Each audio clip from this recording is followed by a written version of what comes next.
Bonjour, vous connaissez mon avis concernant le confinement, le coronavirus et je pense que c'est plus une crise économique, etc.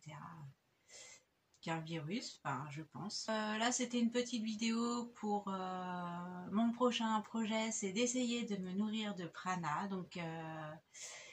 Donc je vais progressivement arrêter ce qui me reste à arrêter puisqu'il n'y a plus de shopping, plus de coiffeur. On a dit qu'il fallait prendre du savon de Marseille. Il va falloir arrêter le portable, donc le café et la cigarette. Et je vais essayer donc de me nourrir de prana comme sur les vidéos que j'ai vues sur internet. Donc j'ai lu le livre de Yashmu-in, donc je vais le relire et m'en inspirer. Et après, j'ai un tensiomètre, j'ai ce qu'il faut à la maison quand même pour surveiller la santé, mais je serais bien curieuse quand même de savoir si c'est réellement possible ou pas.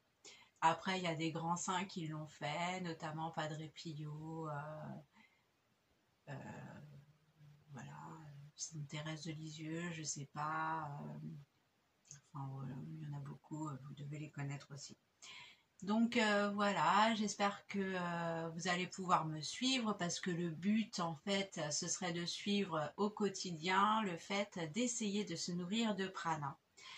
Donc je vais faire des vidéos régulières et puis on va voir si ça marche. De toute façon j'ai une balance, un tensiomètre, donc y a aucun souci. Je vais vous présenter le livre de Yasmouine, en fait, que j'ai découvert sur internet. Donc c'est Vivre de lumière, 5 ans sans nourriture matérielle. En fait, c'est une personne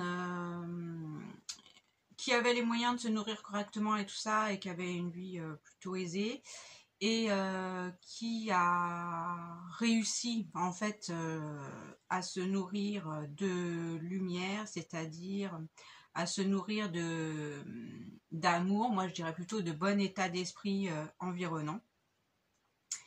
Et j'ai trouvé que ce livre, ce livre me rappelle les grands saints, donc Marthe Robin, Padre Pio, donc plein de grands saints qui se nourrissaient très très peu, voire d'une hostie, et qui ont vécu pendant des années. Donc c'est sans doute possible. Il y a des Indiens aussi qui l'ont fait, vous pourrez regarder sur internet. Il y a pas mal de vidéos qui traitent de ce sujet sur le prana, le pranisme, etc.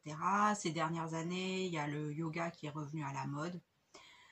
Voilà, donc moi je vais essayer de faire comme elle pour voir si c'est possible. Tout le processus pour devenir pranique qui est décrit dans les vidéos sur internet et dans les livres, je le trouve plutôt assez rigide en fait, donc je vais faire à ma façon. Et voilà, donc le pranisme, c'est de ne plus manger de choses solides, donc de se nourrir, de réussir à se nourrir que d'eau en fait, et du minimum syndical. Et, voilà.